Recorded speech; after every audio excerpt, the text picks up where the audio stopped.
Toronto Sports Rush. I'm joined this morning by Dennis Bernstein. Dennis, I haven't seen you in a few weeks, so I have to ask, how are you doing before we get into it? How's the West Coast? Things are great in the West Coast, Kyle, but I did promise my wife 2 weeks ago hockey was over. I lied, obviously, but it's great to be with you again on TSR. Happy to talk Leafs in the NHL with you. Yeah, and because you are a West Coast guy, you seem like the perfect person, in fact, to ask about the incoming coach, Jim Hiller. He just left LA. He's now the Toronto Maple Leafs head coach, and you have a bit of a history with him, don't you? I have a lot of history with him, Kyle, actually.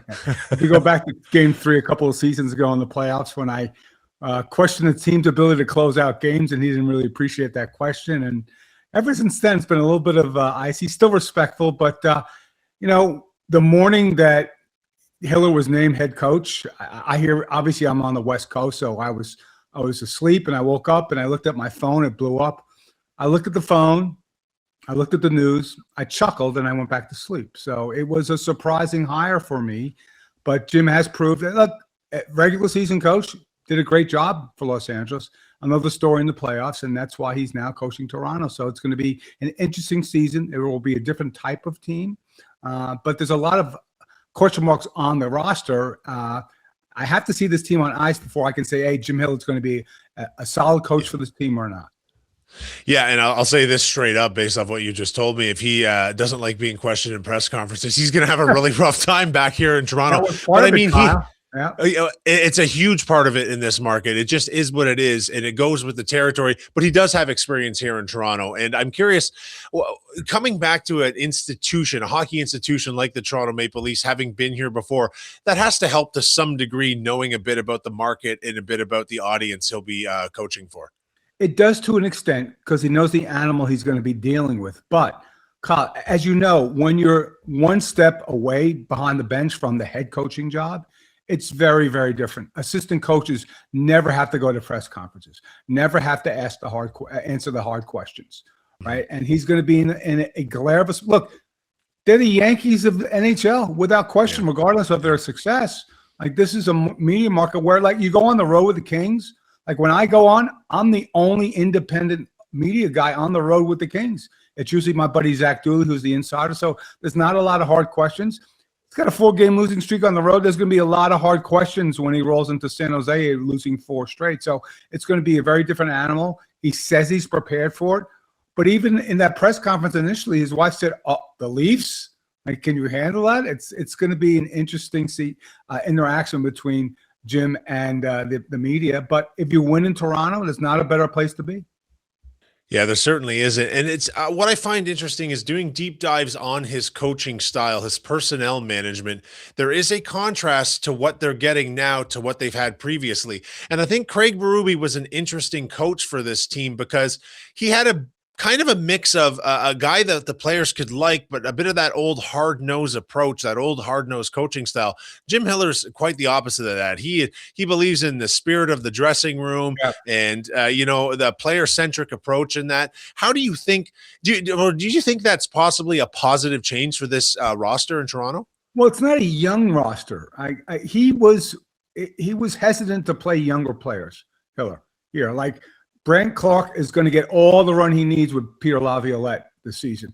And for some reason, they didn't think he was mature enough or good enough defensively or whatever to play him 23 minutes a night, which I assume he'll get, right? So I think the roster aligns with the type of coach he is because there's not a lot of youth on the team, right? And there is some offensive skill. He's supposed to be an offensive specialist, Kyle, but they were, 28th or 29th in scoring last year? So you can put some of that on the players, but also some on the coach. So it's going to be interesting to see how he changes this team stylistically. I think it's going to be a lot more structured.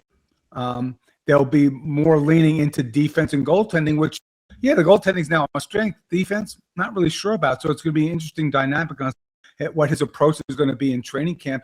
And the other thing, Kyle, is, if you lose 2 games in a row in training camp in LA, nobody cares. Yeah. Toronto. So from the day one of training camp, it's going to be the media reaction is very, very different for him. But we'll see with respect to how he coaches and his style. I think there's going to be more structure. I think that's what number one was Chaika was looking for. Yeah, and another thing that's oft talked about with him is his approach to special teams, and that is an area which the Leafs probably regressed as much as any other than overall performance last season. Do you think he's able to come in? I mean, it seems as though they bolstered the lineup in a way where they could have two legitimate power play units at this point, and not be so reliant on the top one.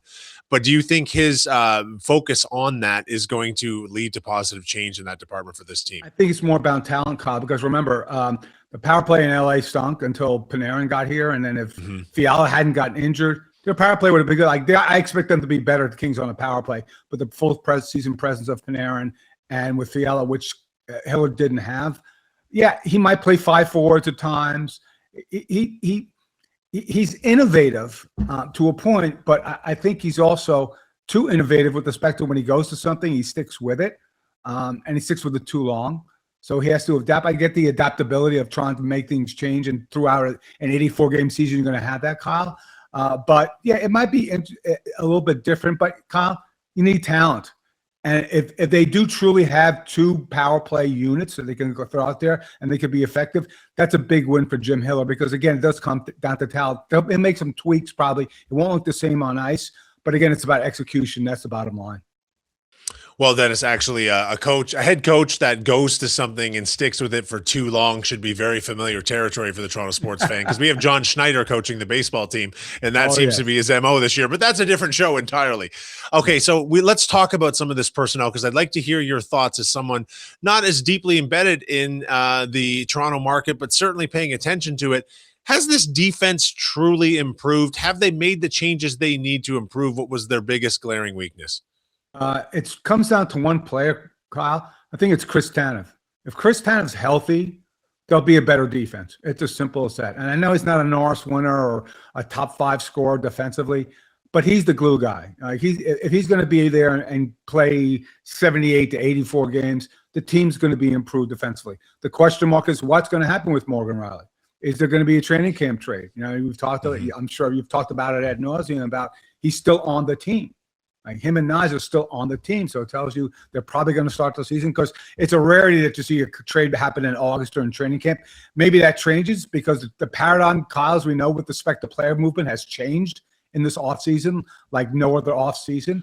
But I think it comes down to Chris Dunn. If they can be better defensively, there'll be more attention to detail and structure with Hiller. So if he's healthy and they adapt the structure that Hiller wants to put in, they can be a better defense.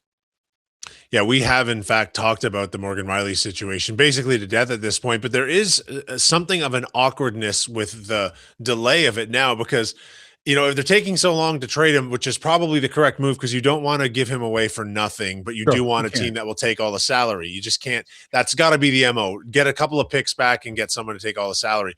But at this point, if that trade isn't able to happen, now Morgan Riley, to his credit, he's a professional hockey player, he's a professional businessman. But coming back might be just a little bit awkward at this point. But we speculated on the show that if he comes back into a somewhat a role with reduced focus on him being the guy, Sure. he might actually potentially be able to thrive again, and perhaps under a new coaching system that's defensive focused as well. Yeah, there's flaws in his game for sure, Kyle. But again, he's not the only one in that boat. Like Connor Hellebuyck's in that boat. He's probably going to start in Winnipeg. Dylan Larkin's probably going to start in Detroit. There's probably 2 or 3 other players that have made trade requests that are still with their teams. So I don't think that's going to become less and less an issue. And you're right, he's a professional.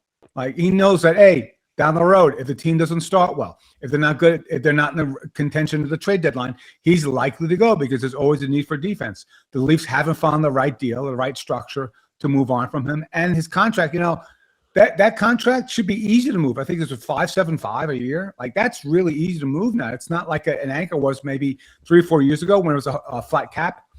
So it's movable. I think Chaka hasn't gotten the right deal. It has to improve the team, Kyle, though. You're not rebuilding here. Like this team can't rebuild, not in this market, not with Auston Matthews and Nylander. They can't do it, right? So again, it's got to be a trade. Like I assume you would trade him for a top 6 forward. But if you have Gavin McKenna in there and he does produce maybe not at a 100-point level, but let's say a second line level in his first season, then the need for a top 6 player may not be there. So it may be leveraged also, not only on the play of Morgan Riley in the trade market, but what Gavin McKenna is going to give the Leafs in his first season. Just to clarify, his cap hit's actually 7.5 million. But Okay. Mhm. to be fair, when that deal was signed, that was top dollar. That's no longer top dollar. That is No, kind it's of not. that's kind of what you pay for a guy like this these days. Now, should he start It's a performing a little bit movable better than he has? contract, Kyle. I agree with you. It's not It going to is be a movable. barrier. There's not going to have to be retention for a lot of No. teams, which will certainly help Chaika if he decides to pull the trigger on. Absolutely. Okay, and what about in net? Because I think the move with Bobrovsky here caught a lot of people in the Toronto market off guard, and that there was an understanding that things may need to change in net or should change in net, but they didn't. No one really tipped off that they would get Sergei Bobrovsky, and it seems to me like moving guys out, moving him in, the combination of him as a one, Stallars as a two, and then of course you got Akhtamov Yeah. with the Marlies. But I think he is a goalie of the future for this team because he just won the Calder Cup. That's a pretty potent 1-2-3, if you ask me. Yeah. Well, you're paying for a resume. The question Yeah. is, can he perform at that level with a team that's lesser than the Florida Panthers? And he had a poor season last year, Kyle. The numbers weren't good, but Barkov was injured. The team was all banged up. They won 2 Stanley Cups. They weren't going to win a third. So, but then now there's certainty in that. You know what you're going to get most nights from Bobrovsky if he's healthy. It's as simple as that. That's not a question mark anymore, Kyle. And to your point, yeah, the nights he takes off, if Stolars is healthy, that's an excellent combination. They shouldn't be losing games next season, Kyle, because of their goaltending. It's as simple as that. Where they did last season, where you couldn't rely, you didn't know what you're going to get from start to start. You know what you're going to get from start to start, assuming it's a bounce back season. And he needs to have one. I think there's a certain amount of pride. I think that Bob probably thought he was going back to Florida. Probably thought he had a way to get to stay with the team. So maybe now it's a prove it situation where he goes, I'll show you guys. You should have kept me. So maybe he comes to camp with a little bit of a chip on his shoulder. But again, there's now certainty in net for the Leafs. Certainty in net, and a 1-2 combo that they've recreated from one of the Stanley Cup Florida winning teams, which, just from a pedigree point of view, it certainly puts stability in the minds of the players playing in front of those netminders. Let's close here. Let's close with the captain, Auston Matthews, because there was a lot of speculation as to whether or not he'd be returning as a Leaf, though I believe in hindsight, it's quite clear that was all unfounded. He has to be somewhat content with the level of change, even though, as you stated earlier in the show, none of this really truly matters until they start skating and we see what the product on ice will be like. However, if you want roster turnover, they've done an A1 job in this offseason of at least making an attempt to build something. So what are reasonable expectations for the captain, Auston Matthews, coming into this season? Well, for him to stay healthy, I think this is the first expectation. Can he play 75 to 80 games? If he does, you know what he's going to, and if he's healthy, he's going to be a 40 or 50 goal scorer. The expectation should be back to the playoffs. Right? There are a lot of teams, especially, we look at the wild card, Carl, and I'm not sure I'm going to put Leafs in the top 3 in the Atlantic, but you look at all the teams in the Metro, there's a lot of probably, other than Carolina and certainly Washington, there's regression here. So there's opportunity to get to a wild card spot. I think that needs to be the expectation to get back to the playoffs, right? It's as simple as that. They still have a core, right? They've changed coaches. They've changed the bottom 6. The bottom 6 looks very different, Kyle.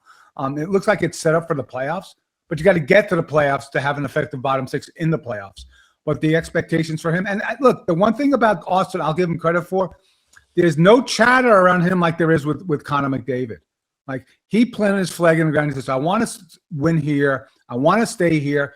And it stopped the conversation. It stopped the narrative. Now, the Leafs start the season 1-7. We're having a different conversation about Auston Matthews maybe.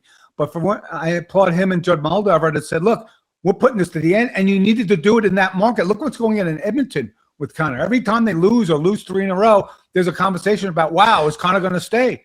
That's not happened with it. And so I think that's the biggest takeaway I get from them is that there's not that conversation.